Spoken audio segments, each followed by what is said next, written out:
खुदा की राह पर। डॉक्टर हीरालाल जी गुप्त, बेगूसराय।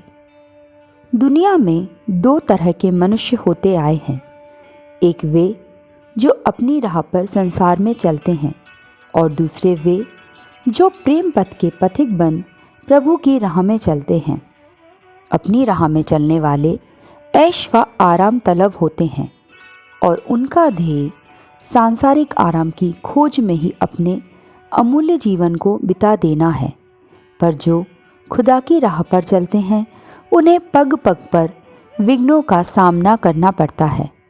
लोग इन्हें निखट और अकर्मण्य कहा करते हैं, पर उस पथिक को इन बातों को अनसुनी कर आगे बढ़ना पड़ता है। अगर वे लोगों की परवाह करने लगे, वे ना घर के रहे और ना बाहर के। हाँ, तो खुदा की राह में चलने वाले प्रेम पथ के पथिक को धैर्यपूर्वक जो भी विपत्तियां सामने आवें उनको सहन करना पड़ेगा। अगर बीच में हिमालय भी आ पड़े तो उसको भी हंसते हंसते पार करना पड़ेगा। गरज कि उसे किसी हालत में पीछे पैर नहीं देना होगा। संभव है आगे बढ़ने का रास्ता दिखाई ना दे, पर इससे खौफ खाने की कोई बात नहीं। प्रेम के मार्ग में तो कांटे मिलते ही हैं। इश्क के रास्ते में तो रोड़े अटकाए जाते ही हैं, पर प्रेमी इन अड़चनों से नहीं घबराता। आशिक इन तकलीफों में विचलित नहीं होता। भला जिसने अपने सर को उखल के हवाले कर दिया है, वह मूसल की चोट से कब तक डरता रहेगा। खुदा की राह कठिन तो अवश्य है, पर दुसाध्य नहीं है। अगर दृढ़ संकल्प से इस रास्ते में कदम बढ़ाया जाए तो एक ना एक दिन प्रीतम के दरबार में पहुंच ही जाता है।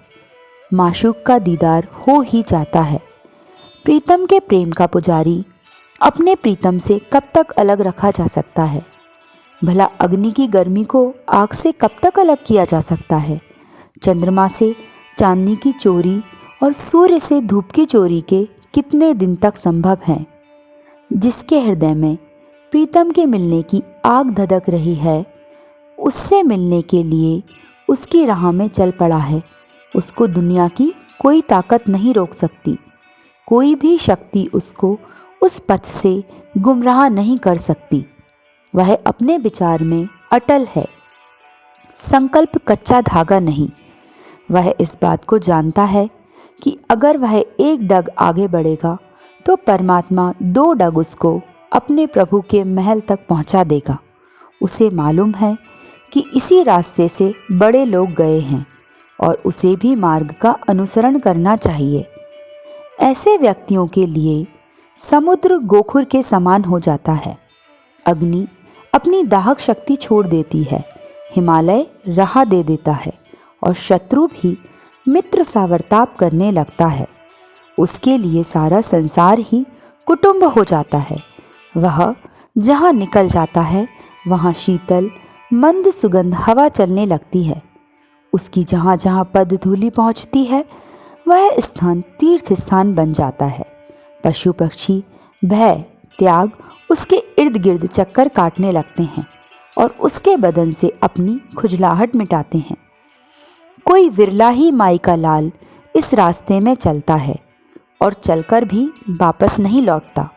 होता तो यह है कि कुछ अभागे इस रास्ते चलने को राजी भी नहीं होते हैं, तो जहाँ दिक्कतों का सामना करना पड़ा बस फौरन वापस चले जाते हैं। थोड़ी दूर ज़रूर तरह तरह के विघ्न बाधाएं हैं, पर आगे चलकर तो रास्ता बिल्कुल सहज और राजकीय पथ के समान है। भला कहीं खुदा की राह में भी दुख हो सकता है। अखंड ज्योति, जनवरी 1948, पृष्ठ 16।